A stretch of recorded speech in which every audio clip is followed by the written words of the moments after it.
नमस्कार, सुप्रभात। स्वागत है आप सभी का। मैं हूं आपके साथ प्रीति। आइए शुरुआत करते हैं हेडलाइंस के साथ।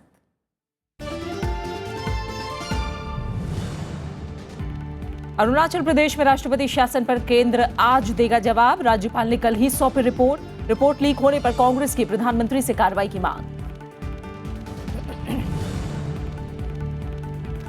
16 स्कैम में एफआईआर दर्ज करने के फैसले के खिलाफ हाईकोर्ट जाएंगे ओमान चांडी। इस्तीफे की मांग पर अड़ा विपक्ष, कांग्रेस का इस्तीफे से इनकार। सर्बानंद सोनोवाल होंगे असम में बीजेपी के मुख्यमंत्री पद के उम्मीदवार। बीजेपी संसदीय बोर्ड का फैसला, जून से पहले होने हैं चुनाव।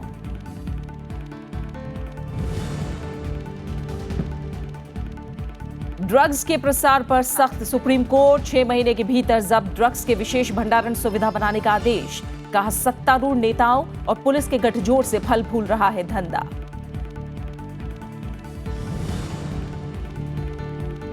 और ऑस्ट्रेलियन ओपन जीतने के लिए सानिया हिंगिस आज भिड़ेंगी लावाकोवा हराडेका की जोड़ी से। भारत ऑस्ट्रेलिया के बीच दूसरा T20 मैच मेलबर्न में। टीम इंडिया सीरीज में 1-0 से आगे।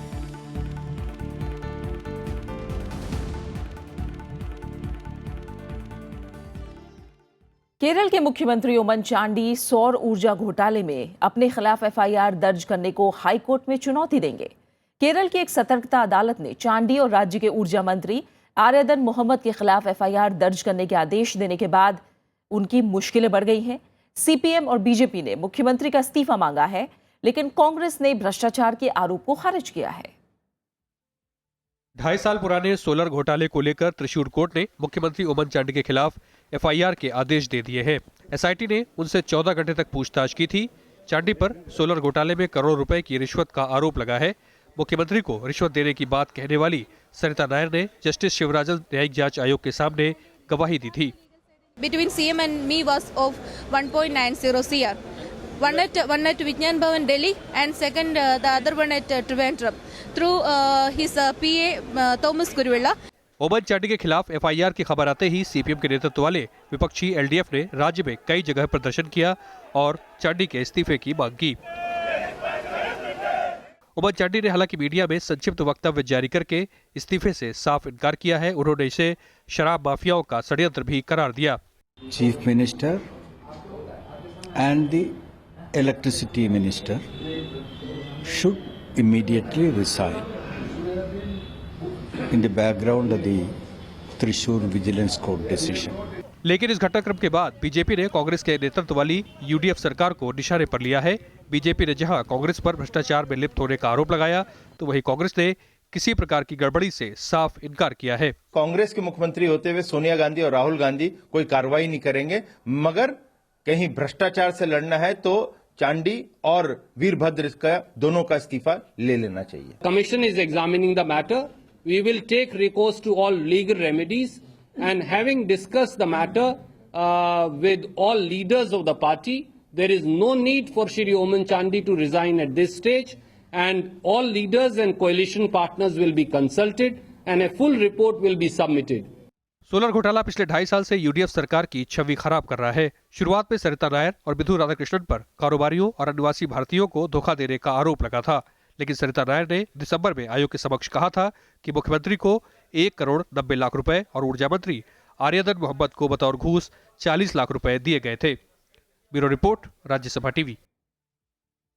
हैदराबाद में दलित छात्र रोहित वेमुला की मौत के मामले में छात्रों का विरोध जारी है। छात्रों के समर्थन में हैदराबाद विश्वविद्यालय के शिक्षक भी कल 1 दिन की भूख हड़ताल पर बैठे। इनकी मांग है कि वीसी अप्पा राव को तत्काल पद से बर्खास्त किया जाए। ये शिक्षक कार्यकारी वीसी विपिन श्रीवास्तव को हटाने की भी मांग कर रहे हैं। इस बीच केंद्रीय मानव संसाधन विकास मंत्रालय ने इलाहाबाद हाई कोर्ट के जज अशोक कुमार रूपनवाल को जांच आयोग का अध्यक्ष नियुक्त कर दिया है। सरकार ने रोहित वेमुला के आत्महत्या के मामले में इस जांच आयोग का गठन किया था। रोहित वेमुला के आत्महत्या के मामले में तमाम राजनीतिक दलों का भी इन छात्रों को समर्थन मिल रहा है। बीएसपी प्रमुख मायावती ने भी रोहित वेमुला के आत्महत्या के मामले में केंद्र सरकार पर आरोप लगाए हैं। इस प्रकरण की जांच के लिए घोषित की गई न्यायिक जांच कमेटी के जरिए यदि संबंधित छात्र श्री रोहित को मरने के बाद भी सही न्याय नहीं मिलता है तो फिर इस प्रकरण पर सही मायने में यही माना जाएगा कि प्रधानमंत्री श्री नरेंद्र मोदी का यहाँ लखनऊ के कार्यक्रम में आकर खासकर श्री रोहित के मामले में भावुक हो जाना केवल इनकी एक सोची समझी राजनीतिक स्वार्थ से भरी साजिश थी। केंद्रीय मंत्री और असम के प्रदेश अध्यक्ष सर्बानंद सोनोवाल असम में बीजेपी की तरफ से मुख्यमंत्री पद के उम्मीदवार होंगे। बीजेपी अध्यक्ष अमित शाह की अध्यक्षता में कल हुई केंद्रीय संसदीय बोर्ड की बैठक में यह फैसला लिया गया। बीजेपी अध्यक्ष अमित शाह की अगुवाई में गुरुवार को पार्टी की केंद्रीय संसदीय बोर्ड की बैठक हुई। इसमें 5 राज्यों में होने वाले विधानसभा चुनावों को लेकर व्यापक विचार विमर्श किया गया। बिहार के विधानसभा चुनाव में बिना चेहरे के करारी हार झेलने के बाद बीजेपी ने असम में मुख्यमंत्री पद के चेहरे के साथ चुनाव मैदान में जाने का फैसला किया है। बैठक में केंद्रीय मंत्री सर्बानंद सोनोवाल को पार्टी की ओर से असम में मुख्यमंत्री पद का उम्मीदवार बनाने का फैसला किया गया। असम के चुनाव में पार्लियामेंट्री बोर्ड ने तय किया है कि श्री सर्बानंद सोनोवाल जी के नेतृत्व में पार्टी असम का चुनाव लड़ेगी। सबको साथ लेकर हम असम की जनता की आशीर्वाद मांगेंगे, समर्थन मांगेंगे और हमारा पूरा विश्वास है कि सुशासन और डेवलपमेंट के सिलसिले में जनता अगली चुनाव में भारतीय जनता पार्टी को निश्चित रूप से सत्ता में लाएंगे। बैठक में पश्चिम बंगाल, केरल, तमिलनाडु और पुडुचेरी में पूरी ताकत से विधानसभा चुनाव लड़ने का फैसला किया गया। हालांकि इन राज्यों में पार्टी की ओर से मुख्यमंत्री के चेहरे को लेकर अब तक कोई फैसला नहीं किया गया है। 5 राज्यों के बारे में चर्चा हुई।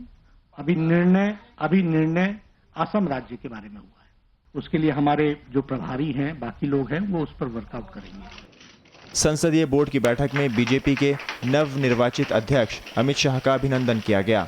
अमित शाह को 24 जनवरी को बीजेपी का फिर से अध्यक्ष चुना गया था।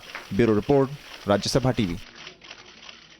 शहरी विकास मंत्रालय ने उन 20 शहरों के नामों की घोषणा कर दी है जहां सबसे पहले स्मार्ट सिटी बनेगी। इसमें भुवनेश्वर का नाम सबसे ऊपर है। इसके बाद पुणे और जयपुर है। अगले 5 साल में इन पर 50,000 करोड़ रुपए से ज्यादा खर्च करने का प्रस्ताव है। शहरी विकास मंत्री एम वेंकैया नायडू ने स्मार्ट सिटी के लिए चुने गए 97 शहरों में से 20 की घोषणा कर दी है। इनमें भुवनेश्वर, पुणे, सोलापुर, जयपुर, उदयपुर, सूरत, अहमदाबाद, जबलपुर, इंदौर, भोपाल, कोच्चि, विशाखापट्टनम, काकीनाडा, धवनगिरी, बेलगाम, कोयम्बटूर, चेन्नई, गुवाहाटी, लुधियाना और नई दिल्ली नगरपालिका क्षेत्र शामिल हैं। केंद्र सरकार ने 3 समितियों की रिपोर्ट के आधार पर इनका चयन किया है। Implementation framework including feasibility, cost effectiveness, which has a weightage of 30%, followed by the result orientation 20%, citizen participation 16%, smartness of proposal 10%. केंद्र सरकार हर स्मार्ट सिटी को पहले साल 200 करोड़ रुपए देगी। इसके बाद अगले 3 साल तक हर वर्ष 100 करोड़ रुपए दिए जाएंगे। हर स्मार्ट सिटी के लिए एक विशेष कंपनी बनेगी जिनमें राज्य सरकार और शहरी निकायों की आधी हिस्सेदारी होगी। A total investment of 50,802 crores has been proposed in these cities and towns during the 5-year period from the center. Of this, 38,693 crores will be spent on area development and rupees 12,109 crore on a total of 56 pan city solutions. इन शहरों में 24 घंटे बिजली और पानी की आपूर्ति होगी। साथ ही परिवहन के साथ कचरा प्रबंधन और सूचना तकनीक की भी पूरी सुविधा होगी। केंद्र सरकार ने बाकी बचे राज्यों को 15 अप्रैल तक फिर से प्रस्ताव सौंपने को कहा है। कृति मिश्रा, राज्यसभा टीवी। राष्ट्रपति प्रणब मुखर्जी ने गुजरात आतंकवाद एवं संगठित अपराध विधेयक 2015 को लौटा दिया है। राष्ट्रपति ने और जानकारी मांगते हुए गुरुवार को इसे लौटाया। इस विधेयक को पिछली यूपीए सरकार ने भी 2 बार खारिज कर दिया था। विवादों में घिरा गुजरात आतंकवाद एवं संगठित अपराध विधेयक फिर लटक गया है। राष्ट्रपति प्रणब मुखर्जी ने इस बिल से जुड़ी कुछ और जानकारियां मांगते हुए इसे वापस लौटा दिया। इसके बाद केंद्रीय गृह मंत्रालय ने भी विवादों में घिरे Gujarat control of terrorism and organised crime विधेयक को वापस कर दिया। इससे पहले यूपीए सरकार भी इस विधेयक को 2 बार नामंजूर कर चुकी है। राष्ट्रपति की मंजूरी के लिए पिछले साल सितंबर में ये बिल उनके पास भेजा गया था। ये बिल 2003 से लटका है। तब नरेंद्र मोदी बतौर मुख्यमंत्री इसे लेकर आए थे। इसमें मोबाइल फोन पर हुई बातचीत सबूत के तौर पर मान्य होगी। केंद्र सरकार ने दूसरे केंद्रीय मंत्रालयों के साथ मशवरा करने के बाद आरोप पत्र दाखिल करने की समय सीमा को 90 से बढ़ाकर 180 दिन किए जाने के प्रावधान को मंजूरी दे दी थी। गुजरात विधानसभा ने मार्च 2015 में ये सख्त विधेयक पारित करते हुए उन विवादास्पद प्रावधानों को बनाए रखा था, जिसके चलते 2 बार पहले भी इस विधेयक को राष्ट्रपति ने खारिज कर दिया था। इस विधेयक को सबसे पहले तत्कालीन राष्ट्रपति एपीजे अब्दुल कलाम ने 2004 में खारिज किया था। Bureau report, Rajya Sabha TV. Supreme court ने सेवानिवृत्त न्यायाधीश संजय मिश्रा को उत्तर प्रदेश का नया लोकायुक्त नियुक्त कर दिया है। अदालत ने जस्टिस वीरेंद्र सिंह की लोकायुक्त के पद पर नियुक्ति का आदेश भी वापस ले लिया है। अदालत ने कहा है कि लोकायुक्त की नियुक्ति पर मुख्यमंत्री, नेता विपक्ष और मुख्य न्यायाधीश के बीच सहमति नहीं बन पाना दुर्भाग्यपूर्ण है। सुप्रीम कोर्ट ने उत्तर प्रदेश के नए लोकायुक्त की नियुक्ति कर दी है। कोर्ट ने इलाहाबाद के रिटायर्ड जस्टिस संजय मिश्रा को नया लोकायुक्त बनाया है और वीरेंद्र सिंह को लोकायुक्त नियुक्त करने का अपना ही फैसला वापस ले लिया। कोर्ट ने पिछले साल 16 दिसंबर को संविधान के अनुच्छेद 142 का इस्तेमाल करते हुए जस्टिस वीरेंद्र सिंह को लोकायुक्त बनाया था। सुप्रीम कोर्ट को मिसलीड करके वीरेंद्र सिंह का अपॉइंटमेंट करवा दिया गया था, जिसको आज सुप्रीम कोर्ट ने रिकॉल किया है। जस्टिस संजय मिश्रा, जो कि सुप्रीम कोर्ट के हिसाब से एक ऐसा नाम था जिस पे किसी को आपत्ति नहीं थी, उनको अपॉइंट कर दिया। कोर्ट ने आदेश में यूपी सरकार पर सख्त नाराजगी भी जताई। शीर्ष अदालत ने कहा कि दुर्भाग्यपूर्ण है कि एक साधारण से मामले में यूपी के संवैधानिक पदाधिकारी एक राय नहीं बना पाए। सुप्रीम कोर्ट ने यूपी सरकार की ओर से प्रस्तावित किए गए जस्टिस वीरेंद्र सिंह के नाम पर भी संदेह जाहिर किया था। हालांकि उत्तर प्रदेश सरकार ने अब नई नियुक्ति का स्वागत किया है। सुप्रीम कोर्ट का पूरा सम्मान करता हूं। जो सुप्रीम कोर्ट ने फैसला लिया, मैं उसका स्वागत करता हूं। और राजनीतिक दलों ने इस मामले पर अलग अलग प्रतिक्रिया दी है। लोकायुक्त के चयन पर विलंब हो रहा था और पिछले 1.5 साल से मामला अधर में लटका हुआ था। माननीय सर्वोच्च न्यायालय ने ये निर्णय देकर के प्रकरण का निस्तारण कर दिया और उत्तर प्रदेश को लोकायुक्त एक नया देने का काम कर दिया। इसके लिए मैं बहुत बहुत स्वागत करता हूं। दरअसल जस्टिस वीरेंद्र सिंह की उत्तर प्रदेश की सत्तारूढ़ समाजवादी पार्टी से करीबी होने की खबरें आने के बाद सुप्रीम कोर्ट में याचिका दाखिल की गई थी। जस्टिस वीरेंद्र सिंह के नाम को लेकर राज्य सरकार और राज्यपाल राम नाईक के बीच भी विवाद था। लंबे वक्त से विवादों में चल रहे उत्तर प्रदेश के लोकायुक्त पद पर जस्टिस संजय मिश्रा की नियुक्ति के साथ ही अब ये मामला खत्म हो गया है। लेकिन आने वाले वक्त में इस मामले को इसलिए याद रखा जाएगा कि कैसे सुप्रीम कोर्ट ने अपने विशेष ताकतों का प्रयोग करते हुए एक संवैधानिक पद की गरिमा को बचा के रखा, और साथ ही साथ इस मामले को इसलिए भी याद रखा जाएगा कि किस तरीके से राजनीतिक दलों की कम इच्छा शक्ति के कारण लंबे वक्त तक संवैधानिक पद खाली रह जाते हैं। दिल्ली से कैमरामैन श्यामलाल के साथ Ravindra Singh Sheoran, Rajya Sabha TV. Supreme court ने माना है कि देश में ड्रग्स की समस्या अलार्मिंग अवस्था में पहुंच चुकी है। कोर्ट ने माना कि देश में ड्रग्स के धंधे को फैलने में पुलिस और सत्तारूढ़ नेताओं का गठजोड़ भी शामिल है। सुप्रीम कोर्ट ने केंद्र को 6 महीने के भीतर जब्त ड्रग्स के भंडारण के लिए विशेष भंडारण सुविधा बनाने का आदेश दिया है। मुख्य न्यायाधीश टीएस ठाकुर की अगुवाई वाली पीठ ने जब्त ड्रग्स की चोरी या हेराफेरी को रोकने के लिए संबंधित एजेंसियों को यह आदेश दिया है। इसके साथ ही कोर्ट ने 29 मई 1989 तक पूर्ण हो गए ट्रायल वाले मामलों में पकड़ी गई ड्रग्स को तुरंत नष्ट करने का आदेश दिया। कोर्ट ने सभी राज्यों की ड्रग निस्तारण कमेटियों को निर्देश दिया कि इन पदार्थों को वो बिना वेरिफिकेशन, सैंपलिंग और टेस्टिंग के नष्ट कर दें। इस प्रक्रिया की निगरानी संबद्ध विभाग के मुखिया खुद करेंगे। इसके अलावा शीर्ष अदालत ने सभी हाई कोर्ट के मुख्य न्यायाधीशों से कहा है कि वो फैसले में दिए गए निर्देशों का पालन सुनिश्चित कराने के लिए जजों की कमेटियां बनाएं। ये कमेटियां जरूरत पड़ने पर निर्देश भी जारी कर सकती हैं। खबरें जारी हैं, हम लौट रहे हैं एक छोटे से ब्रेक के बाद।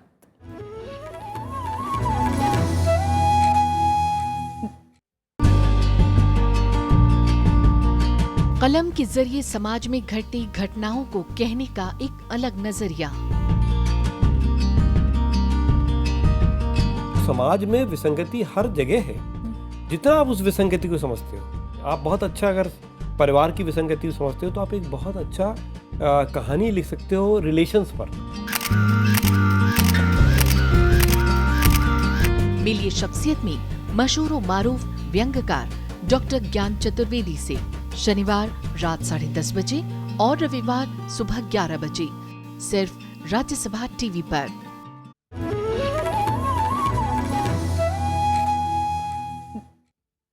अरुणाचल प्रदेश में राष्ट्रपति शासन लगाए जाने की सिफारिशों के बारे में राज्यपाल ने अपनी रिपोर्ट सुप्रीम कोर्ट को सौंप दी है। केंद्र को आज जवाब देना है।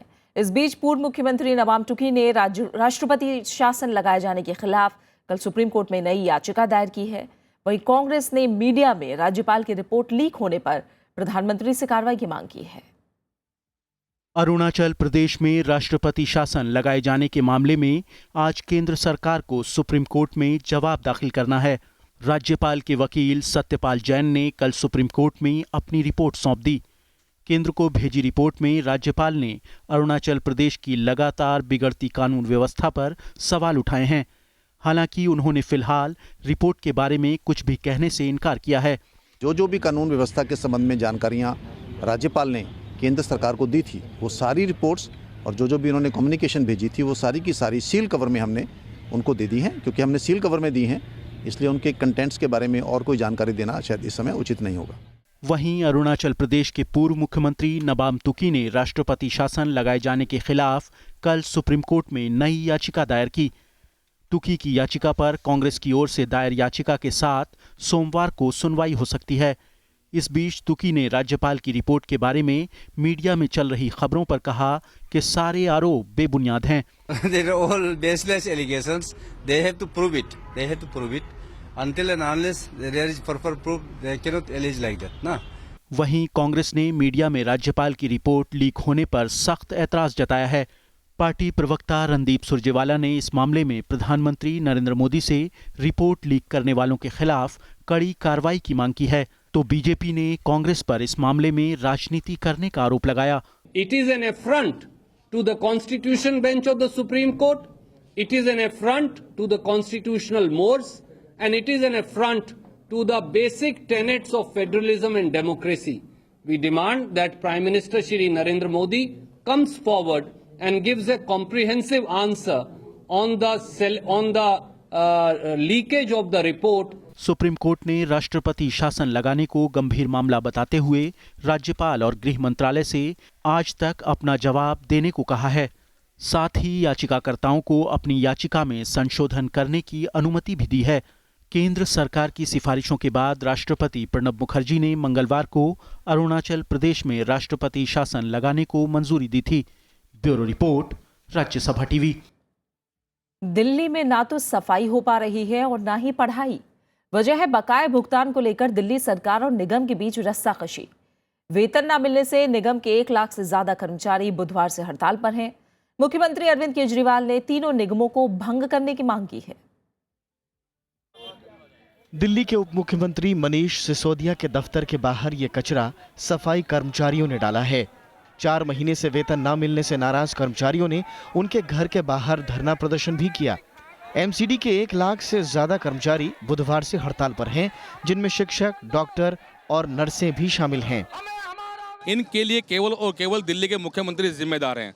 वो इसलिए पहली बार तो इन्होंने हमें झूठ बोला। पिछली बार जब हमने तीसरी बार स्ट्राइक कॉल ऑफ की थी अपनी, उसमें इन्होंने हमें लिख के दिया था कि जी 1100 करोड़ रुपया आपको दिसंबर के महीने दे देंगे। अभी तक 1 रुपया नहीं दिया इन्होंने। आम आदमी पार्टी इस स्थिति के लिए बीजेपी और केंद्र सरकार को जिम्मेदार ठहरा रही है। सरकार का दावा है कि उसने एमसीडी को उसके हिस्से की रकम दे दी है। मुख्यमंत्री केजरीवाल ने ट्वीट में कहा कि जो संगठन वेतन नहीं दे सकता उसे बने रहने का हक नहीं है। लोग दिल्ली के दुखी हैं, जनता दुखी हो रही है चारों तरफ में कि कूड़ा फैल रहा है उनके घरों के सामने, कूड़ा नहीं उठ रहा उनके घरों से। कर्मचारी दुखी हैं, लोगों के घर में चूल्हा नहीं जल रहा और ये लोग पैसा खा गए, बता नहीं रहे कहां गया।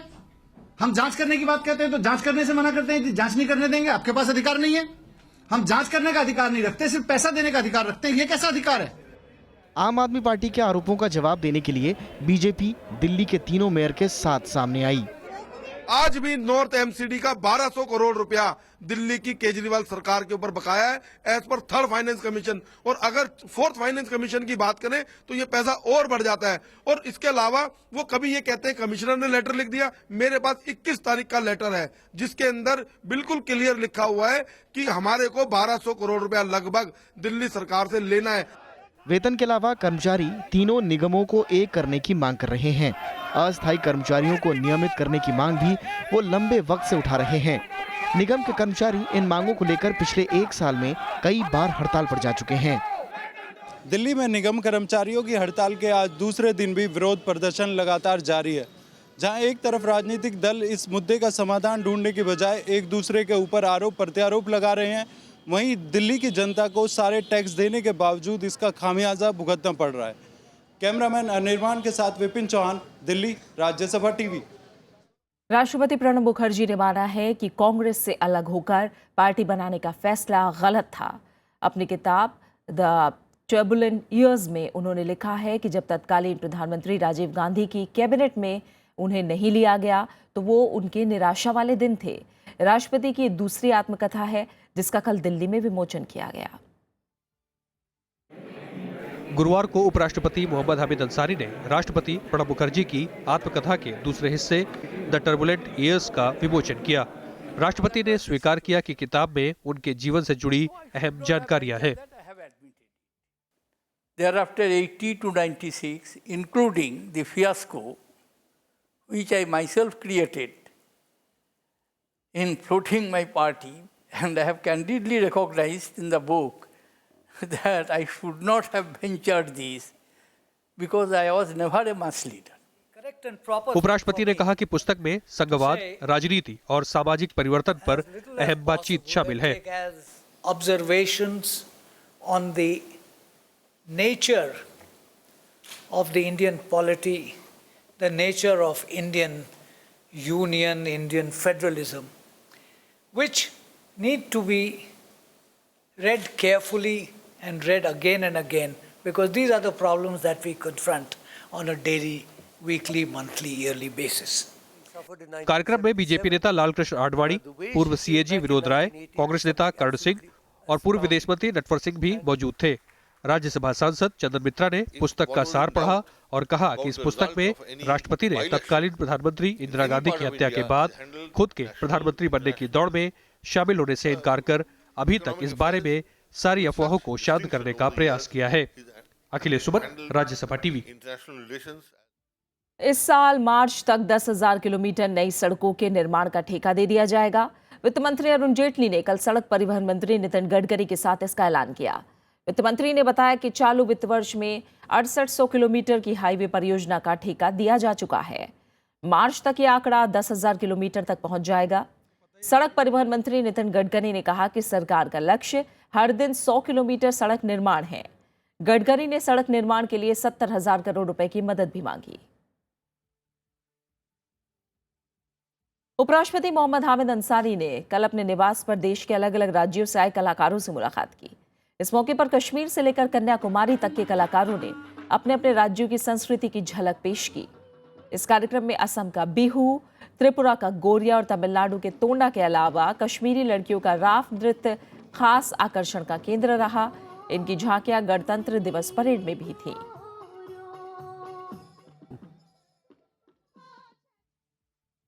भारत पाकिस्तान सचिव स्तर की वार्ता के लिए फिलहाल किसी तारीख पर सहमति नहीं बनी है। विदेश मंत्रालय के प्रवक्ता विकास स्वरूप ने कल इस बात की जानकारी दी। उन्होंने कहा कि जब भी बातचीत होगी उसमें पठानकोट आतंकी हमले पर चर्चा जरूर की जाएगी।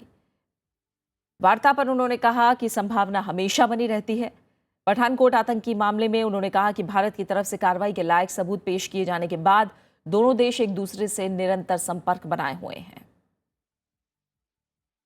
Reached when EM had visited Pakistan was very clear that the two foreign secretaries will meet to decide on the schedule and the modalities of the comprehensive bilateral dialogue, and it was also agreed that the terror track would be handled by the national security advisors as part of that dialogue.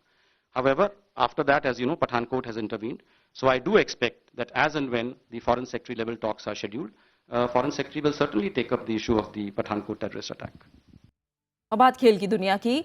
Bharat और Australia के बीच आज दूसरा T20 match Melbourne में खेला जाएगा। 3 मैचों की series में टीम इंडिया 1-0 से आगे है। पहला T20 जीतने के बाद टीम इंडिया के पास ऑस्ट्रेलिया के खिलाफ दूसरा T20 जीतकर सीरीज अपने कब्जे में करने का सुनहरा मौका है। पहला T20 एडिलेड में भारत ने 37 रनों से जीता था। भारतीय टीम अगर दूसरा T20 मैच जीत लेती है तो उसके पास अंतिम T20 मुकाबले में प्रयोग करने का मौका होगा। मार्च अप्रैल में अपनी मेजबानी में होने वाली वर्ल्ड T20 से पहले भारत के लिए बेहतरीन मौका है। बात ऑस्ट्रेलिया ओपन की। भारत की सानिया मिर्जा और स्विस खिलाड़ी मार्टिना हिंगिस जीत की लय को बरकरार रखते हुए आज महिला डबल्स का खिताब जीतना चाहेंगी। आज खेले जाने वाले फाइनल मुकाबले में सानिया और हिंगिस के सामने चेक गणराज्य की जोड़ी एंड्रिया लावाकोवा और लूसी हराडेका के साथ होगा। अगर सानिया हिंगिस से मुकाबला जीतने में कामयाब होती हैं तो इस जोड़ी की ये लगातार 36वीं जीत होगी। अगर ये जोड़ी खिताब जीत जाती है तो दोनों की ये लगातार तीसरा ग्रैंड स्लैम खिताब होगा। पिछले साल सानिया और हिंगिस की जोड़ी ने विंबलडन और अमेरिकी ओपन का खिताब जीता था। इतना ही नहीं, सानिया मिर्जा और क्रोएशिया की इवान डोडिक की जोड़ी मिक्स डबल्स के सेमीफाइनल में भी पहुंच गई है। क्वार्टर फाइनल में सानिया और इवान की जोड़ी ने मौजूदा चैंपियन लिएंडर पेस और हिंगिस की जोड़ी को 7-6, 6-3 से हराया।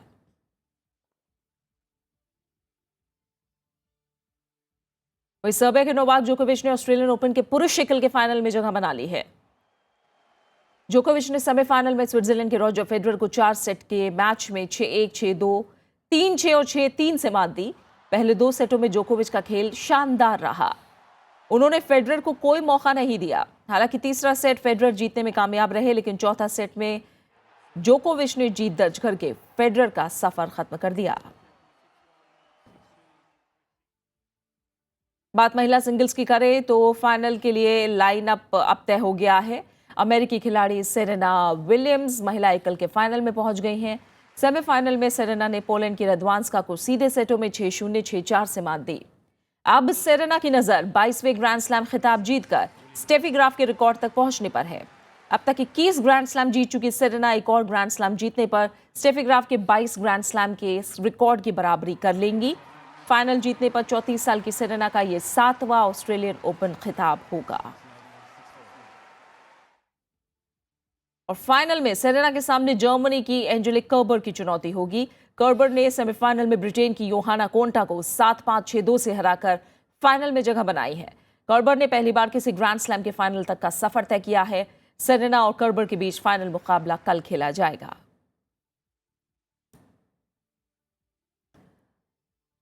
और आखिर में एक नजर हेडलाइंस पर।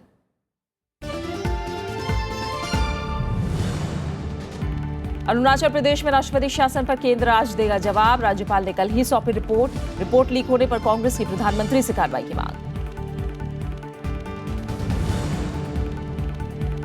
16 स्कैम में एफआईआर दर्ज करने के फैसले के खिलाफ हाईकोर्ट जाएंगे उमन चांडी। इस्तीफे की मांग पर अड़ा विपक्ष, कांग्रेस का इस्तीफे से इनकार।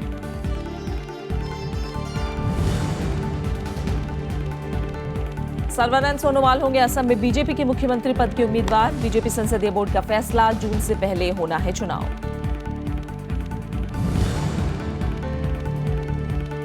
ड्रग्स के प्रसार पर सख्त सुप्रीम कोर्ट, 6 महीने के भीतर जब्त ड्रग्स के विशेष भंडारण सुविधा बनाने का आदेश। कहा सत्तारूढ़ नेताओं और पुलिस के गठजोड़ से फल फूल रहा है धंधा।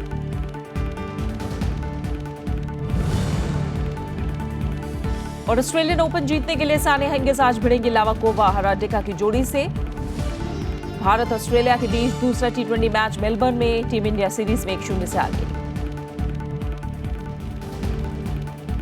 फिलहाल इस बुलेटिन में इतना ही। आगे आप देश देशांतर। नमस्कार।